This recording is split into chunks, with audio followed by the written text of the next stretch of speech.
Está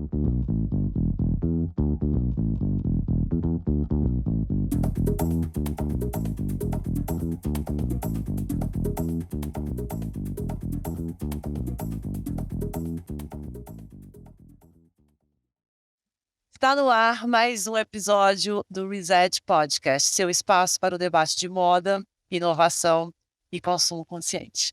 Eu sou Alexandra Fará, jornalista, co-apresentadora do Reset, ao lado Jonathan Marques da Fonseca, co-host da Alexandra Fará, apresentador com ela, né?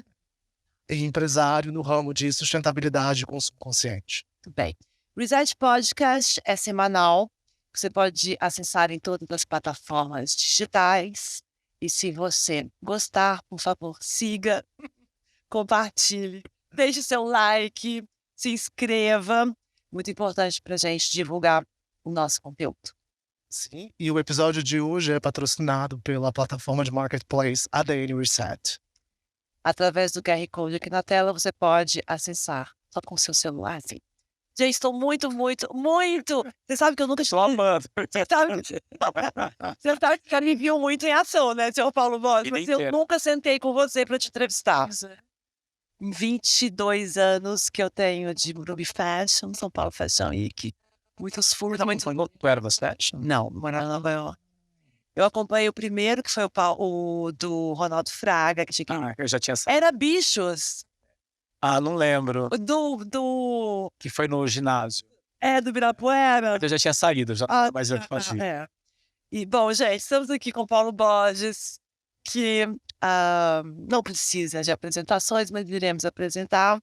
O Paulo acabou de chegar na moda. Paulo, estou muito feliz mesmo, porque eu estou apaixonada por desfiles de moda novamente. Eu tive um hiato aí dos últimos 2, 3 anos, mas agora sim, eu tô assistindo. Bom, assim, quer dizer, eu sou da geração que você criou, né? Quando eu voltei para o Brasil, eu era jornalista de política. E aí, quando eu cheguei aqui quando eu mudei para fora do Brasil, quando eu cheguei aqui de volta em 99, você já tinha conseguido organizar toda a nossa... Bendito calendário. Toda a nossa indústria, já existia algo ali, né, e que dava muito orgulho, e depois o negócio só cresceu, o mundo inteiro vinha pra cá, né? Nossa, loucura. Como o Morumbi Fashion foi, e depois São Paulo Fashion Week, quando eu dei um furo errado, que eu falei que ia chamar Fiat Fashion Week. Porque vocês estavam conversando com a Fiat, e era tudo tão grande, tudo tão importante, tudo tão secreto, e a gente queria dar furo, e dava um sinal, furo. Mas esse eu acho que vocês... Paulo Borges. Você anda apaixonado por desfiles ainda? Muito bem-vindo, tá? Obrigado por estar aqui. Você achou que eu não vinha, né? Eu achei. Eu adoro bater papo, né? Adoro conversar, e eu acho que essa pauta que vocês trazem, ela é a pauta, né? E não é uma pauta que está pronta, né? Então é mais difícil. Além de trazer a pauta, é trazer a transformação, né? Que se não houver... Mas através da pauta ganha-se uma consciência que é possível a transformação, né? Paulo, agora se falando, me lembrei do desfile. Acho que foi a primeira vez que eu vi falar de sustentabilidade quando o Carlos Miele. O Miele, sabe que eu tenho falado muito sobre ele com as pessoas? O Miele fez coisas que hoje... O Carlos Miele é M-Office. M-Office. Hoje ele seria muito aplaudido, né? Ele era muito questionado na época, né? Ele tinha uma cabeça muito vanguarda, né? Se você coloca as coisas que ele discutia... Gente, era impressionante, né? Mas era muito fora do tempo. E não sei se era que dava uma impressão muito de marketing, né? Que não era da alma, não era da essência. Não é da alma. Desculpa, eu posso falar, porque eu sou jornalista, eu sei que você não pode. Mas ele vendia calça jeans barata. Ele vendia calça jeans barata e fazia uma imagem de sustentabilidade na passarela. E que não tinha nada de sustento. Que não tinha sustentabilidade. Quer dizer, o processo... mas tinha, porque ele foi colocando umas areias. Isso que desfile legal. Vai colocando umas pitadinhas na sua cabeça. Ele sempre trouxe uma questão muito inovadora, né? Então, se você pensa os desfiles que ele trouxe, os artistas que ele trouxe, a quantidade de artistas que ele trouxe, ninguém trouxe na passarela. Se você pegar a história até hoje, a marca que mais trouxe artista de vanguarda da música, das artes plásticas, da fotografia, da arte contemporânea, foi o Carlo Miele, né? Muitos acertos, muitos erros, mas se você também não faz não é só ser, Claro. né, então mas não era marketing, né, não estava internalizado. Acho que era isso que a imprensa não gostava. É, na época a gente achava meio vazio, e ele tinha uma imagem também um pouco, né, assim, mas eu gostava de entrevistar ele, mas eu achava que já naquela época a gente não conseguia explicar, mas é que não tinha Mas não esticava pra é, não né, esticava para o sistema, e via, menina. E depois ele foi mudando de como olha, Carlos Médici, eu vi que foi mudando, depois ele virou aquela coisa de celebridade, então acho que aí por isso que a gente também estranhava, né. mas eu acho que volta uma questão que a gente estava aqui, no nosso esquenta aqui, que volta para a mesma questão que o Brasil não suporta, não estrutura, a economia criativa, né. E moda faz parte da economia criativa. Então, imagina se todas essas marcas, se todos esses designers tivessem um recurso de processo no país, né, e aí eu falo processo econômico, processo estrutural, processo tributário, processo porque tudo isso coopera, ou ajuda ou atrapalha. No nosso caso, continua atrapalhando. Pegando esse gancho de indústria criativa, é inegável que as indústrias criativas sofreram um impacto enorme nos últimos anos, especialmente dos países emergentes. Com o advento da internet, tudo ficou muito acessível para todo mundo. Como a plataforma São Paulo Fashion Week tem feito para se adaptar toda essa velocidade de dispersão de informação, trazer o público para dentro do São Paulo Fashion Week? Você sabe que a gente eu sempre pensei com o meu grupo que o São Paulo Fashion Week era para o futuro, né. Se você pegar minhas entrevistas iniciais, eu falava que seriam 30 anos. "Ah, como assim 30 anos?" Já estamos chegando. Chega. Porque não se pensava em 30 anos no Brasil há 30 anos atrás, né. Era tudo muito imediatista, um país hiperinflacionado, de mercado fechado, né, a gente passou por tudo isso. Eh, não, precisa de 30 anos para você transformar, para você construir. E ao mesmo tempo que a gente achava que estava construindo, aí começou a vir a internet, né. Primeiro foi a internet, então você continuava dando mais informação, mas você não conversava, né. Aí quando vieram as redes e quando vieram, quando começou a trazer essa mudança toda, e aí ficou essa loucura, né, que todo mundo dizia, todo mundo falava, todo mundo escrevia, todo mundo podia postar, dar opinião, isso começou a ganhar, eh, uma visão exponencial, mas ao mesmo tempo muito superficial, não só na moda, em tudo, né. Todo mundo sabe de tudo, todo mundo fala de tudo, tudo é muito pé de orelha de página, né, ninguém e acho mais, né, a geração digital não sabe o que aconteceu no mundo analógico, e o mundo analógico não está no digital. São poucas as histórias analógicas que já fazem parte do digital. Então, eu tenho, para mim botar tudo isso esses 40 anos de moda num acesso digital, para mim é um desafio, sonho ainda, as pessoas precisam saber, né, olhar para tudo. Mas o que que eu acho que aconteceu? Eh, o mundo ficou mais pobre, né, a China, a Índia ficaram muito mais ricas, né, e num processo de estrangulamento do processo criativo, porque aí a moda quis se colocar nesse lugar. Porque eu comecei na moda, a moda era extremamente qualidade, de pouco acesso, aquela coisa toda, né. Mas o fast fashion nasceu porque a moda quis, Uhum. né, e porque de novo, os grandes empresários começaram a ver aonde que ia ganhar dinheiro e de que forma, né. Então, sempre que eu vou para uma palestra, numa conversa, se toca nesse assunto, eu falo que o primeiro pirata da moda se chama Zara. É o grande pirata da moda. Ele que começou a pirataria na moda, de verdade, né, global, né, que foi destruindo todo um processo, né. Ao invés de estruturar, criar qualidade, foi destruindo, na minha maneira de ver, É, ele foi né. um exemplo. Para mim é o grande pirata, né, o grande pirata da moda, o grande pirata da era moderna é o dono da Zara, né, em todos os sentidos. Que eu acho que agora está todo mundo repensando também, né, repensando causas, formas, qualidade. Mas isso passou por uma Todo mundo menos a Shein. é, todo mundo nossa, assim, todas as marcas que não precisaram ser piratas, que caíram nessa coisa do fast fashion, caíram nessa loucura de Uhum. se hiperproduzir, de produzir as grandes marcas francesas e italianas, elas não produzem mais ali, elas produzem em qualquer lugar do mundo, né? Aonde é a camisa melhor, não sei o que, vai lá, onde tem um botão, não sei o que. É isso que virou, né? E hoje a China domina quase tudo, né? Então, O offshore agora eles estão buscando de pois é, eu acho que aí quem tinha uma história está tentando recuperar isso, né? Entendendo processo, mercado, alcance, mas a China dominou, né? E aí são escolhas, né? Eu acho que no caso do Brasil, a gente fez, enquanto país, escolhas muito erradas, né? A indústria têxtil brasileira, por ser também uma indústria familiar, né? Um país fechado, então ninguém tinha interesse que o país ficasse aberto, ninguém tinha interesse em que houvesse uma estabilização da economia, porque os poucos grandes ricos ganhavam muito dinheiro com inflação, como ganham ainda dinheiro com juros, com bancos, essa coisa toda. Então, não tinha nenhum interesse em abrir mercado, em modernizar, em trazer mais inovação. Então, a gente virou um quintal do mundo. E quando abriu, eles estavam prontos. Abriu, Porque eles não se preparam para a revolução. não se prepararam, né? Se você vê assim, a indústria automobilística, ela não é brasileira. A única indústria de tecnologia brasileira é a Embraer. Não tem mais nada. Show. Que Não tem mais nada. Então, tudo assim, cadê a indústria têxtil? Não tem mais a indústria. Tem a indústria do algodão, né? Tem a indústria do denim. Mas é um segmento. O Brasil tinha a lã mais incrível. O Brasil tinha a seda. A gente ainda tem o fio de seda melhor do mundo, que é todo comprado pela Hermès, né? Que é feito no Paraná. Sempre voltando para os bichos. Sempre voltando. Paulo, Mas eu acho que isso se perdeu. porque a moda é planta e bicho, né? E plástico. Planta Tem microplástico, né? Porque agora bicho e plástico. a gente finge que metais. acho que tem um microplástico, né? Que é o...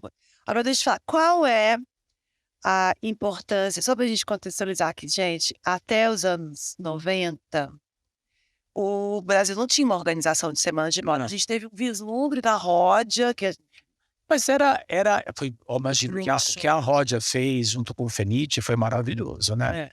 Mas era muito de vanguarda para a época, mas, de novo, era a onda que a gente está vivendo. Quer dizer, será que a gente vai sobreviver a essa onda?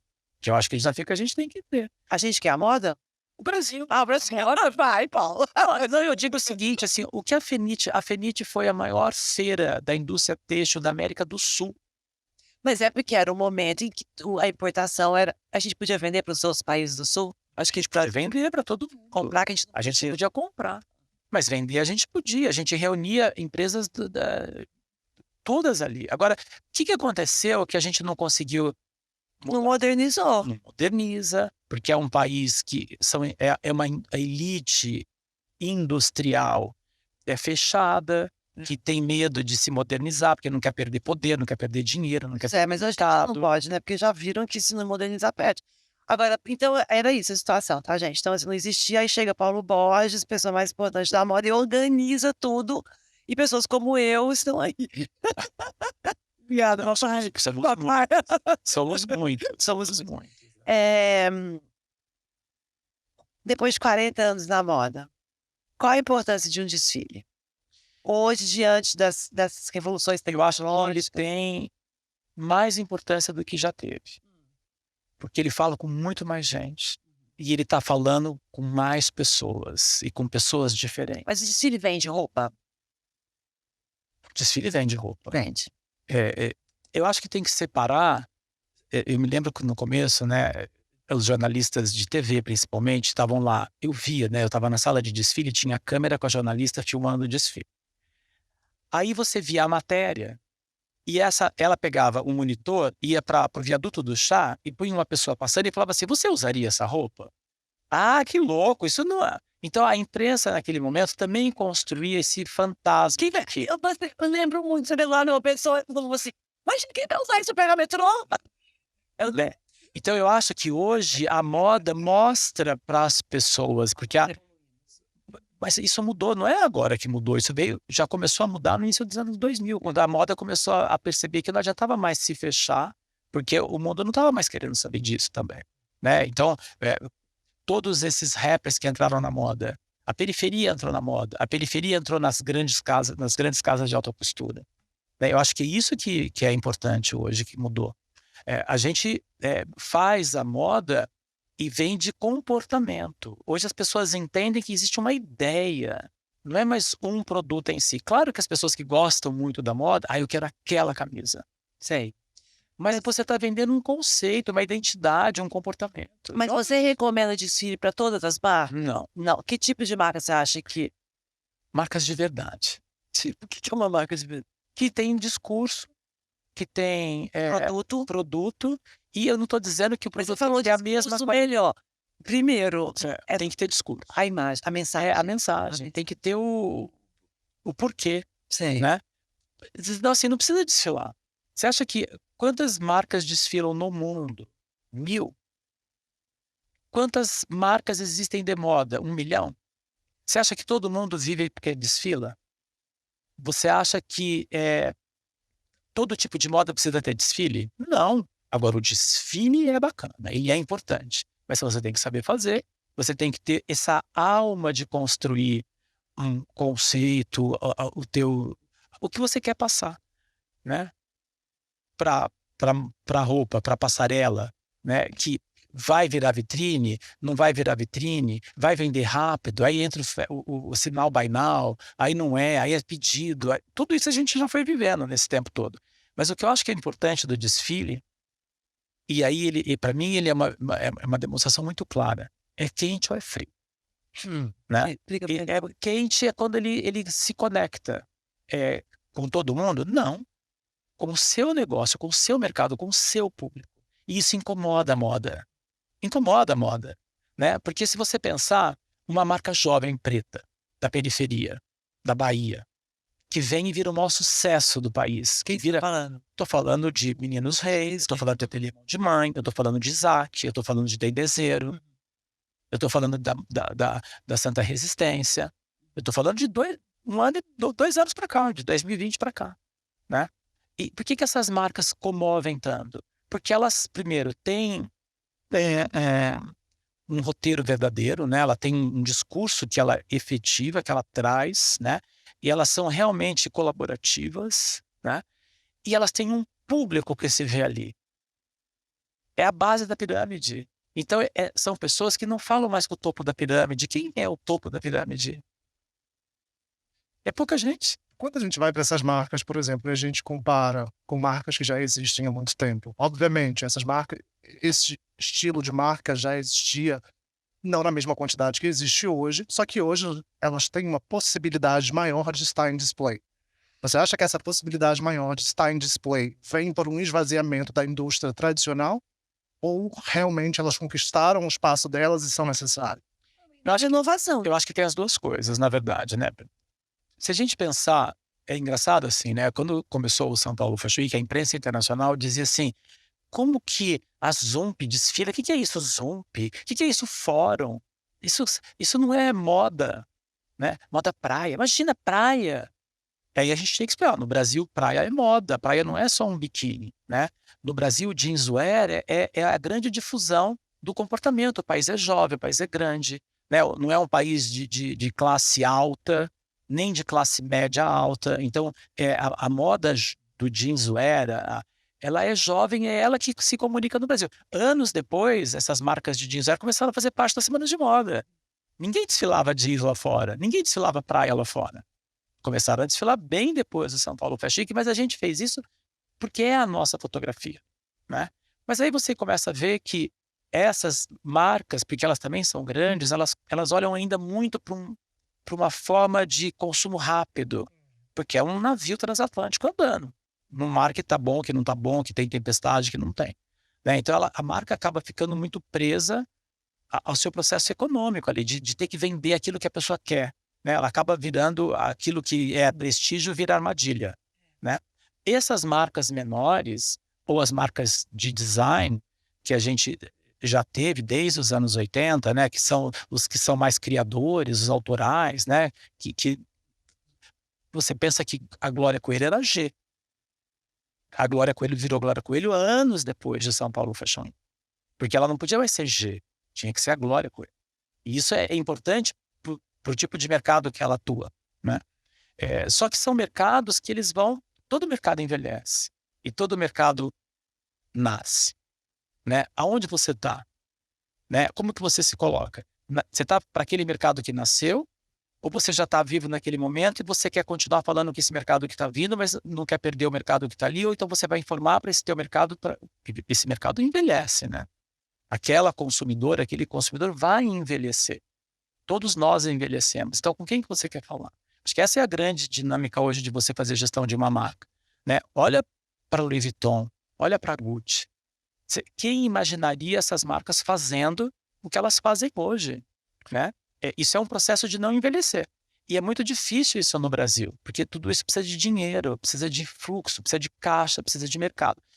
E o ponto é que o nosso mercado, ele ainda é um mercado de classe média baixa no volume, né? Então, todo mundo quer ser bacana, todo mundo quer consumir algo que seja sustentável, mas quer pagar mais caro porque é sustentável.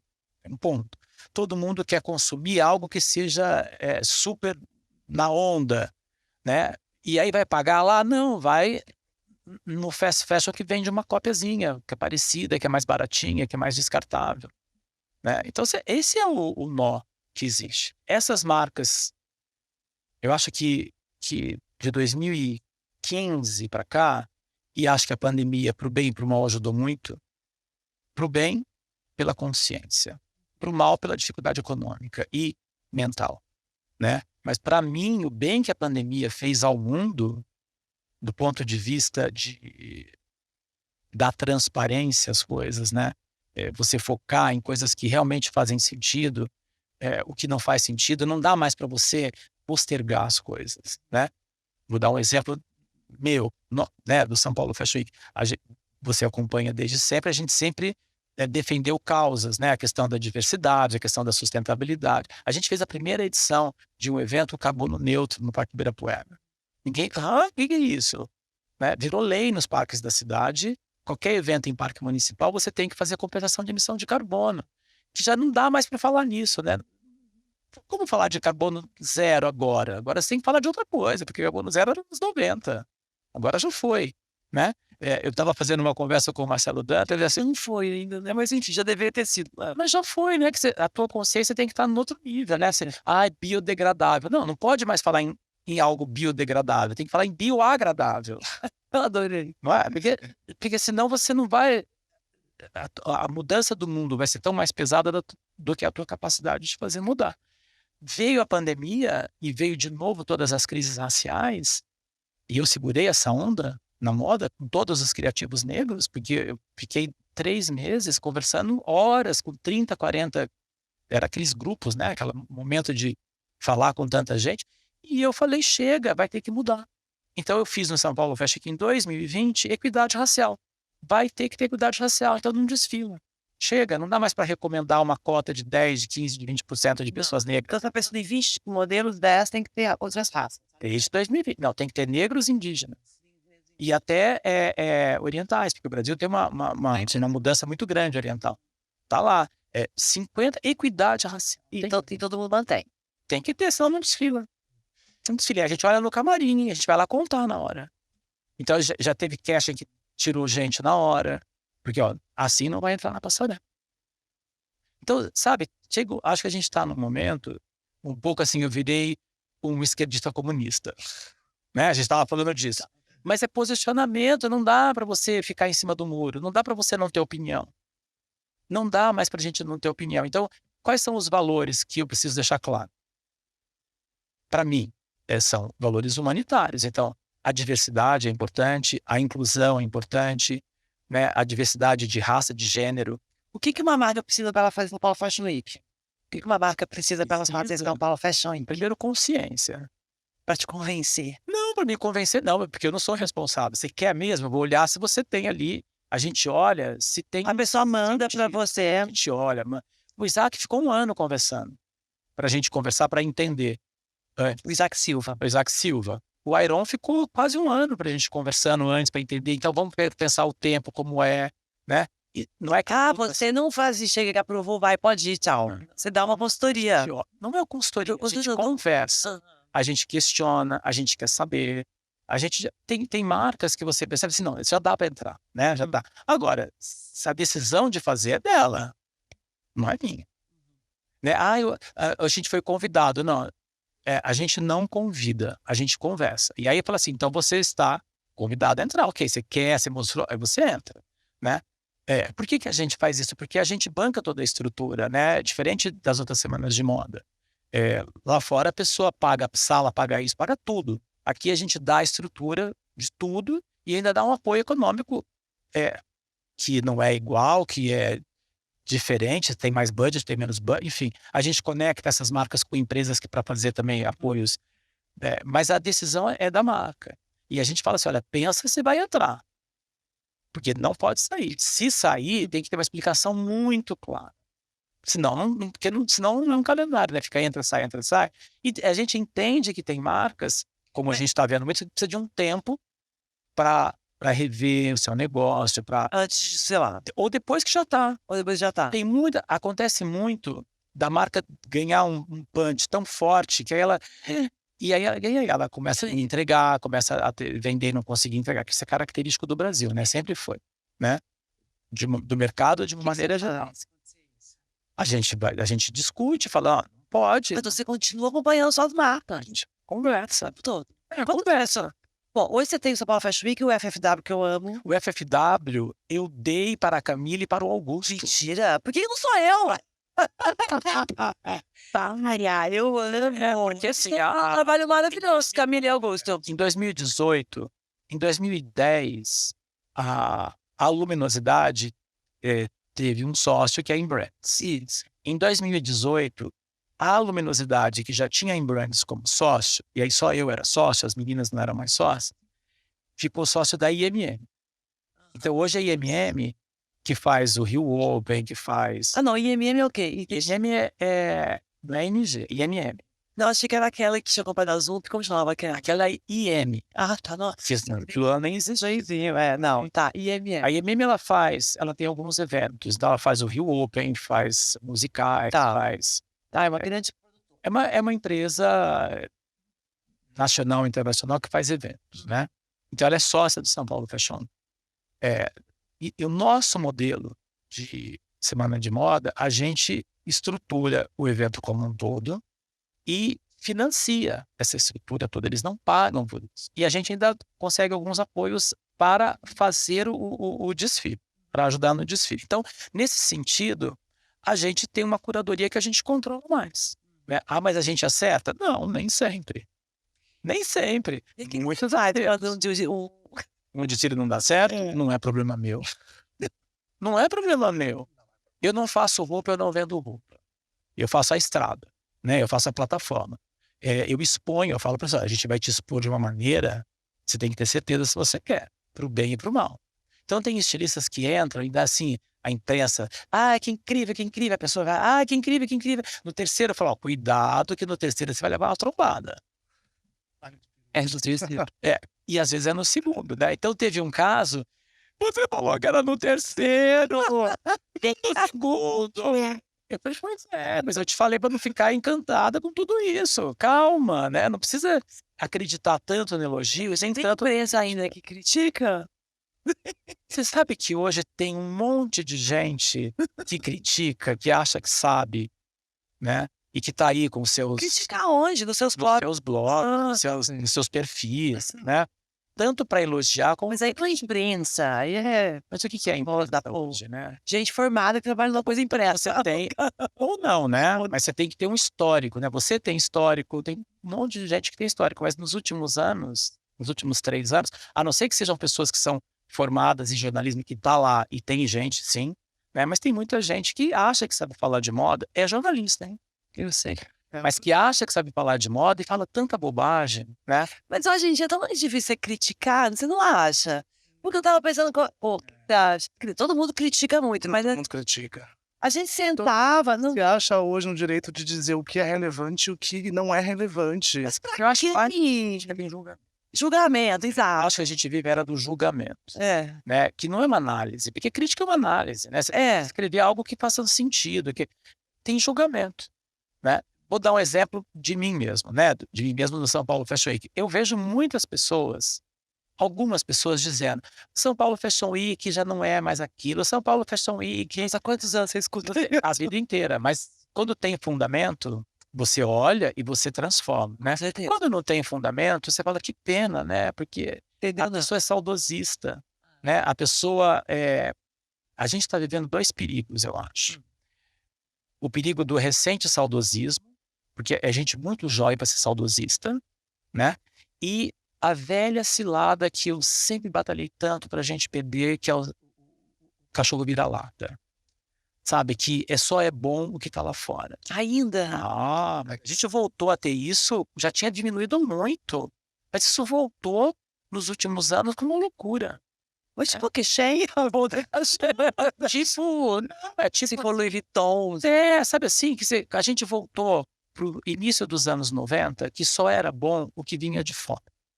Eu me lembro que para começar a fazer o São Paulo Fashion Week, eu ouvia assim, mas o Brasil não tem moda. Para que uma semana de moda? E eu falava, gente, tem 300 mil empresas, é a segunda maior indústria do país que mais contrata mão de obra feminina. Se isso não é uma indústria, se isso não for criativo, a gente pode dizer o seguinte, precisa melhorar a criação, precisa melhorar a educação, precisa melhorar a formação, né? Mas a gente tinha melhor. Quando começou o São Paulo Fashion Week em 96, eu comecei na moda em 82 e comecei pela porta certa. Eu fui trabalhar com a Regina Guerreiro, então para mim foi uma grande faculdade. E ela me contou para trás, e eu fui lá olhar para trás. A gente já tinha a melhor lã, o melhor alfaiate, a melhor seda, as confecções maravilhosas de mão de obra. E a gente foi perdendo isso, foi perdendo. Então a gente era melhor, piorou. Aí parecia que a gente ia crescer, globalizou, virou hype, né? Virou hype, né? A moda do Brasil, ser brasileiro, nosso estilo, a nossa felicidade, né? A nosso acolhimento. Aí a gente percebeu que a gente não é bem assim, que a gente é hipócrita, que a gente é racista, que a gente é elitista, que a gente tem conceitos velhos de uma sociedade que não é aquilo, está longe de ser uma sociedade rica, construída, igualitária, que distribui riqueza, educação. Aí a gente E depressão crescendo. entendeu? Então a gente está, para mim, num momento de novo, assim, Eu lembro que assim, a gente se batia muito na identidade brasileira, identidade nacional, identidade nacional. Hoje em dia essa identidade que a gente, na época, era uma identidade meio estándar, assim, uma coisa meio não era interiorizada, né? Ela era externalizada, ela era era quase única, caricata, a gente né? trazia Era preso, né? ela era Mas, quase de novo, caricata. por que a gente era preso ou ainda é preso a uma identidade de ser Brasil? Porque, de novo, como país desenvolvido, que abaixa a cabeça para a Europa, eurocêntrica, a gente olha o que eles querem. Então, eu cansei de sentar com jornalistas e chegar e falar assim, nossa, mas que estranho. Eu achei que ia chegar aqui todo mundo colorido. Pelado, Ei, vocês não são assim. Parece que eu estou em Nova York, não, né? uma cidade que não as pessoas, né? É assim, né? Então, assim, era um Eles extremo. queriam, A gente nunca quis ser brasileiro. Não estou falando de ninguém, estou falando no geral. A gente nunca quis ser brasileiro.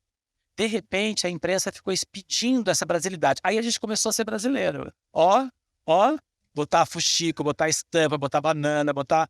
E aí a gente ficou caricata de si mesmo. Então a gente também não foi. E brigando por uma identidade. Biel, essa área Tudo, né? Tudo. Mas aí eu amo quando o Alexandre fez o desfile de Carmen Miranda, era tudo preto. Tudo preto. É uma cor. tinha o fundo de verde-limão. Mas tudo era... Então, é uma crítica, né? Assim, isso é identidade brasileira. Pô, vocês podem brigar comigo, mas Isso é identidade brasileira, né? Era uma identidade brasileira brigar comigo. Mas é olhar... primeiro, eu acho que discutir identidade brasileira, hoje, para mim, isso está mais claro, é discutir inclusão. Hoje, então, isso que eu queria ver com você, a visão de identidade brasileira hoje é outra, né? Eu acho que hoje ela tá conseguindo se materializar porque a discussão ampliou. Mas, para mim, falar de identidade brasileira era falar do Brasil, né? Mas não de uma caricatura. Não é que você tem que fazer... Vou dar um exemplo, de novo, que eu usava 25 anos atrás. Por que uma renda francesa custa uma fortuna e uma renda brasileira custa uma merreca? Porque é uma questão de autoestima. Por que você vai para o Nordeste e você compra uma toalha de renda e paga R$ 1.000. E você vai em Paris, compra uma toalha de renda e paga $100.000. Autoestima, porque eles sabem o que é. O que é de trabalho imaterial.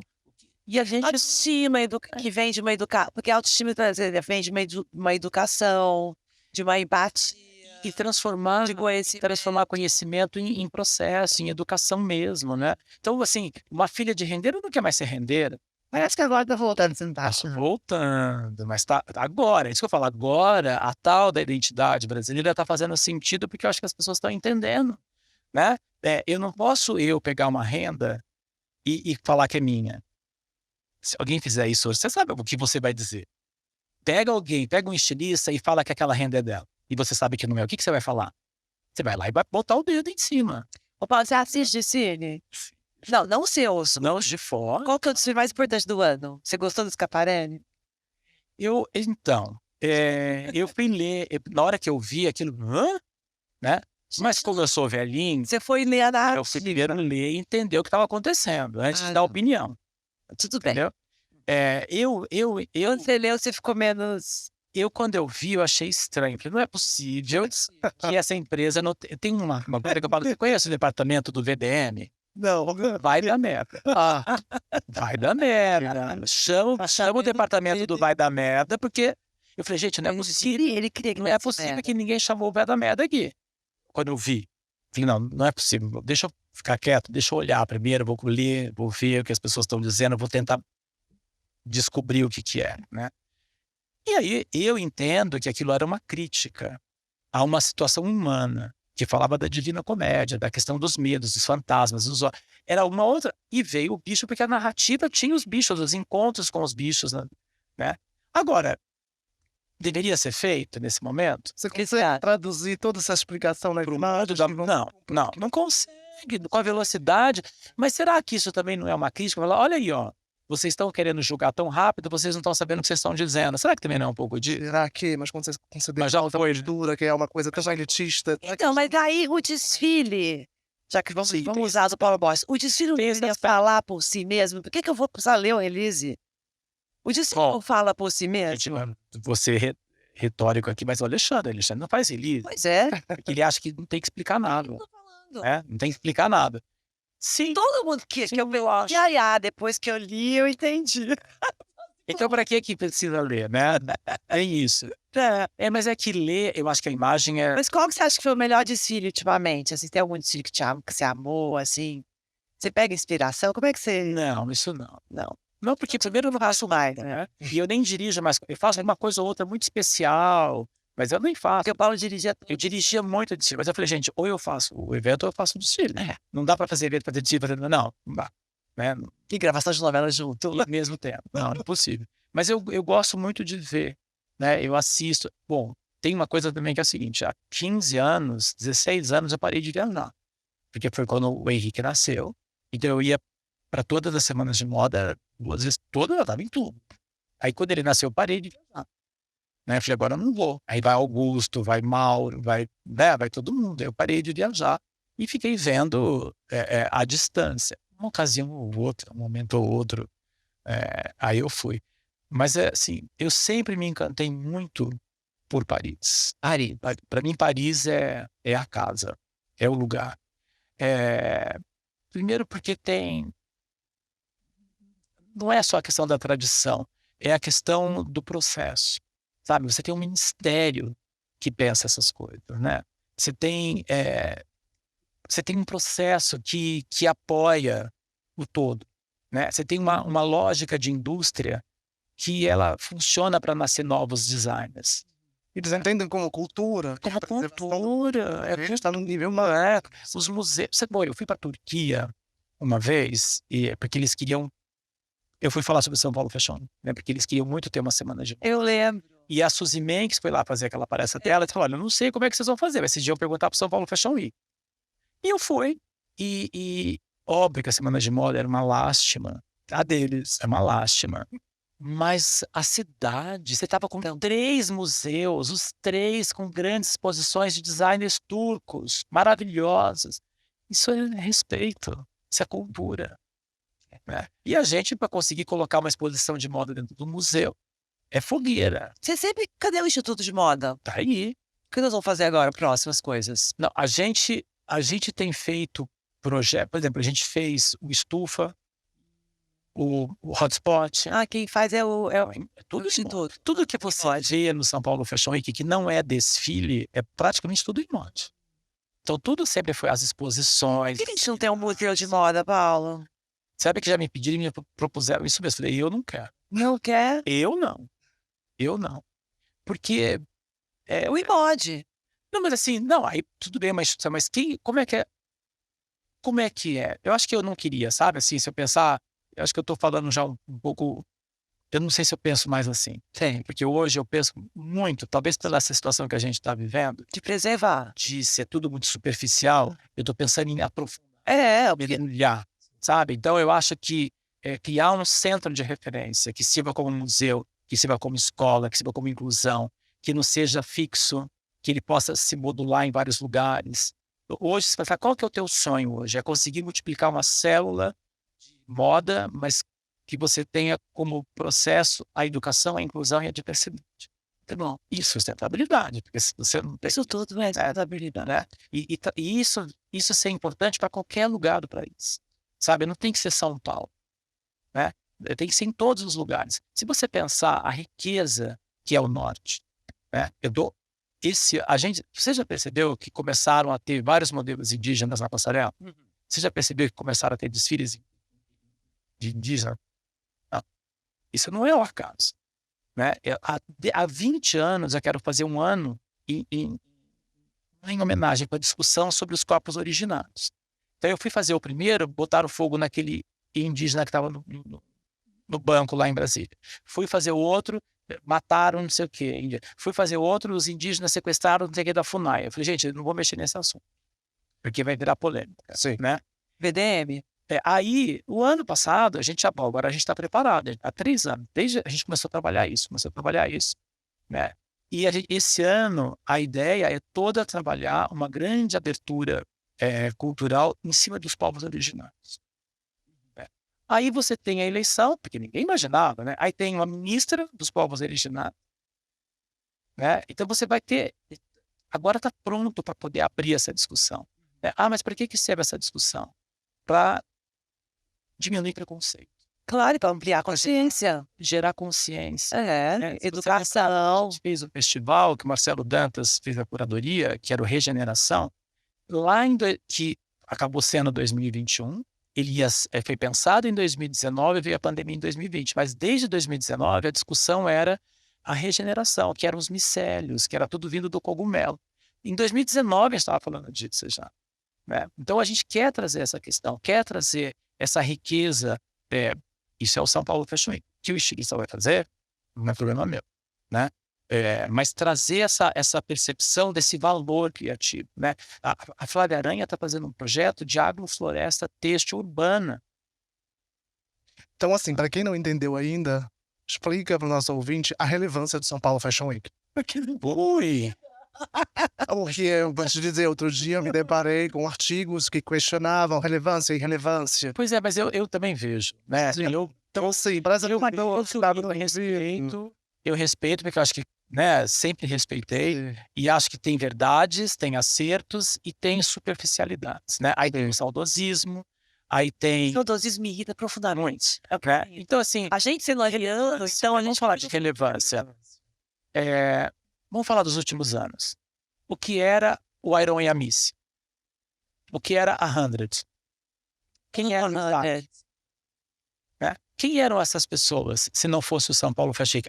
Não, é uma coisa com a outra. Né? Eu sempre acreditei no processo colaborativo. Não sou eu, nem é você, somos nós. Né? O São Paulo Fashion Week não teria importância se não tivesse conteúdo relevante. O conteúdo não seria relevante se não tivesse profissionalismo e qualidade de processo. Né? Eu aprendo, eu ensino, eu ouço, eu falo. Isso, né? Então, enquanto tiver esse canal, tem relevância. Enquanto nascer um nome que ninguém conhecia e se tornar um nome nacional, se isso não for relevância, né? Ah, mas os nomes importantes não desfilam, mas então por que eles não são mais importantes? Talvez tenham se esvaziado. Qual é a retórica? Tem estilista que não desfila mais porque não quer botar preto na passarela. Então não vai desfilar. No São Paulo Fashion Week não vai desfilar. Não tem problema nenhum. Não sou contra o que você pensa, não sou eu que vou te julgar. Aqui, se não tiver 50% de corpo preto e indígena e oriental, não vai desfilar. Não precisa estar no São Paulo Fashion Week, não é relevante para você. Paulo, conta pra mim, pra gente infelizmente precisa terminar, porque vai ter em maio, que é a próxima edição de São Paulo. Maio, de Você pode 25 a 28. Então, a gente está Então, trabalhando, a gente tem feito um processo que a gente chama de festival, né? E por quê? Para ser ongoing, né? Eu não acho que as coisas se encerram numa semana, nem se iniciam numa semana. Então, a gente começa uma discussão e vai criando processos e projetos para além dos desfiles. É isso que a gente vai fazer, porque o resto, a gente, em termos da roupa e da moda, não, é cada um que tem que fazer, mas é para se aprofundar nessa questão dos povos originários, mas não sendo nem caricatural, uma caricatura, não, mas nem estereótipo, Clichê. pedagógico. eu não quero ser pedagógico, é humano, sabe? Então, assim, se você pegar o que a gente fez o ano passado, as pessoas falam assim, eu tinha Bienal para fazer o São Paulo Fashion Week ano passado. Né? A Bienal, será que depois de 25 anos é a Bienal? Porque o São Paulo Fashion Week, quando foi para a Bienal era largada às traças. Você tinha uma Bienal a cada 2 anos, toda vez que a gente entrava, arrumava banheiro, trocava vidro, trocava porta, trocava vaso sanitário, chegava lá, tá tudo quebrado de novo. Até que a gente falou, chega, então eu vou começar a cobrar do aluguel de vocês se voltar que tinha a porta quebrada. Então aí a Bienal, e a gente fez loucuras naquela Bienal. Mas aquilo foi um processo. Então eu preciso disso de novo? Não, o que a gente foi? A gente foi para um lugar que ninguém viu. Como eu tentei ir para o Acre, para começar a tirar do centro. Eu quero tirar esse olhar do centro. Eu quero e para você incluir pessoas, você não tem que trazer essa pessoa para sua casa. Você tem que também ir na casa dele. Com certeza. Então eu tenho que sair do centro, de verdade. Né? E como fazer isso? Eu quero falar de linguagem urbana, então eu tenho que trazer o artista urbano. Eu tenho que trazer as artes que são as novas artes urbanas, que são os grafismos, que são as... Se você pegar essa última edição do São Paulo Fashion Week, a gente conseguiu, junto à Secretaria de Cultura, fazer um projeto que é da Prefeitura de transformar um lugar um grande passeio público de arte contemporânea, de rua. Né? Então a gente descobriu uma viela que estava ocupada, que a gente conseguiu desocupar. E aí tem 5 artistas que pintaram, são 70 metros de rua de cada lado. A fachada. Que lindo, onde isso? Na Moca. Daquela... No complexo, agora, nessa edição. Então, assim, o que eu quero fazer? E eram artistas pretos, artistas trans e artistas indígenas. A curadoria era uma mulher negra. Então, você quer falar? Se isso não é relevância, é o que vai ser. Pois é, entendeu? Então, assim, você tem artista da periferia, você tem estilista da periferia, você tem estilista preto, estilista indígena. Porque moda foi sempre uma coisa fútil para rico, né? Historicamente, da burguesia inventou a moda, né? Mas agora a gente está reinventando. Pegou a moda para si. Pegamos. Então, assim, ou você Fashion, fashion. você tem isso, então, aí sim você vai ficar... Olha, eu posso falar de coração. O que me deu ânimo nos últimos 5 anos é entender que as pessoas estavam entendendo que era possível. Ótimo. Sabe, assim, o que eu fico mais emocionado é de ver hoje acontecer. Porque é um público jovem, é um público diverso, são marcas diversas, são jovens. O que vai ser do futuro? Não sei, mas pelo menos é futuro. Não se trata de passado. Pelo menos eu estou aqui participando. Então, É futuro, sabe? Não é passado. que bom que você não é saudosista, né? Não dá para ser saudosista.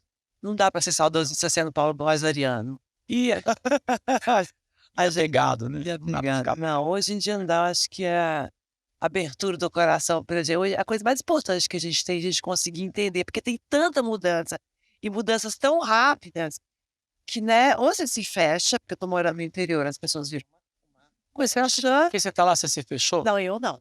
Não, eu acho que eu me abri mais, porque eu te falei que eu tenho as minhas milhões de telas, estou apaixonada por isso. Mas ou se você fica totalmente à parte, ou você participa da conversa, e eu tô muito feliz. Mas só para fechar o relevante, O relevante foi importante. enquanto eu estiver fazendo, e estiver segurando, porque não é fácil, né, gente? Pensa, economicamente, socialmente, psicologicamente. Fisicamente. É uma loucura. É porque é relevante. Se eu não acreditar, aí eu não vou fazer, né? E quando você vê tudo o que está acontecendo, quando você vê essa geração de pessoas que estão acontecendo, essa quantidade de novas empresas que estão surgindo, que estão crescendo, né? Então isso é relevante. Pode não ser importante para uma geração que não quer mais que seja desse jeito, mas não é do jeito que eu quero, é do jeito que tem que ser. Sim, também eu O jeito acho que é. O São O Paulo jeito que eu quero, é que é. É o jeito que é. que tem. Que tem. É, não. Assim, não tem sentido eu falar de uma questão humanitária, diversa, inclusiva, se eu não praticar. É. Então, eu acho que a gente está num mundo que é o seguinte: você é o que você faz, você não é o que você fala. E não adianta fazer marketing, porque se as pessoas não entenderem que você é aquilo, as pessoas vão apagar. Né? Então não adianta falar, faça, não precisa falar. Não precisa falar nada, faça. Que se você fazendo, as pessoas vão perceber. E tem também uma coisa, né, que quando você vai ler a grande maioria desses artigos que questionam relevância e irrelevância, por exemplo, aí você pesquisa artigos da mesma pessoa do passado e tudo mais, você vê, todos os artigos começam a comentar de marcas europeias, de referências europeias que vão sendo trazidas para o Brasil. Quando você vê o São Paulo Fashion Week hoje com um monte de designer negro, periférico, toda essa referência para eles se perdeu, então eu não sei se eles têm o que falar. Bacana. Não, acho que eu não sei se não é barato, é mais difícil de entender, né? Porque a cabeça a gente tinha aquele sistemão, né? Então, olha, eu não sou assim tão corajoso quando essa amiga que ela diz nomes, eu não vou precisar dizer nomes, mas eu tinha jornalista que começava uma matéria, a primeira matéria do São Paulo Fashion é assim: fulano, fulano e fulano não estão desfilando na temporada. Então, isso é a notícia? Essa é a notícia? Você entende? Então você já percebe como é que a pessoa pensa, né? Sim. Fulano a baixa de não sei o que no São Paulo Fashion, mas é a baixa que interessa? É o não fazer que interessa? Ou é o fazer? Ou é o trazer? Né? Então isso é a vida inteira, isso é um estigma. Isso é um estigma que contamina. E para mim o mais triste é quando contamina gente que ainda é muito jovem. Aí é o pior. Né? Gente jovem que só pensa no passado, né? Que acha que tudo era melhor antigamente. E nem viveu, né? E nem viveu, viveu passado. Achei que eu meio assim. Mas, ô Paulo, estaremos juntos então em maio. Muito obrigada. E pode me convidar mais, eu gosto de conversar. Quero. Vou te convidar a fazer umas avaliações de desfiles online. Faz crítica de desfile. Não, mas eu vou fazer crítica de desfile, pelo amor de Deus. Não gostei dessa iluminação. Isso eu posso falar. Isso, não, da iluminação eu posso falar. Olha como é que é a letra do Velho, mano. Ou da maquiagem. Não, a maquiagem eu não vou falar. Mas eu posso falar da luz, Pode. da dinâmica. Ih, ficou lento, olha isso. Qual é o melhor cenário? Você não pode falar, mas não pode falar mais que já estourou. Qual é o melhor cenário da vida? Talvez é porque eu tenha visto ao vivo. Olha isso. Não, lá atrás eu fui no desfile do Gaultier não, desculpa, do Montanar, que foi no Cirque d'Hiver. E era aquele desfile que elas andavam com aquelas perucas prateadas e meio plásticas, como se fossem cabeças de boneco. E era um lugar assim, então viver isso é foda. Delícia. Sabe, ver um desfile da Chanel no Grand Palais, que ele transforma aquilo numa loucura. Aí isso é lindo, sabe? Mas aí, porque depois, no vídeo tudo também é grandioso, mas a hora que você tá ali, bom, eu já vi o Montanar se aplaudindo de pé numa sala de desfile. Uma plateia inteira aplaudindo de pé. Eu já vi também no Cadê o Montanar, né, gente? É. Obrigada, Paulo. Muito obrigado. Até amanhã falando. @ Paulo Borges. P. Borges? C. Borges J. P. Borges J. Se põe Paulo Borges, aparece. Parece. Tô muito famoso. Ah. Obrigada, meu amor.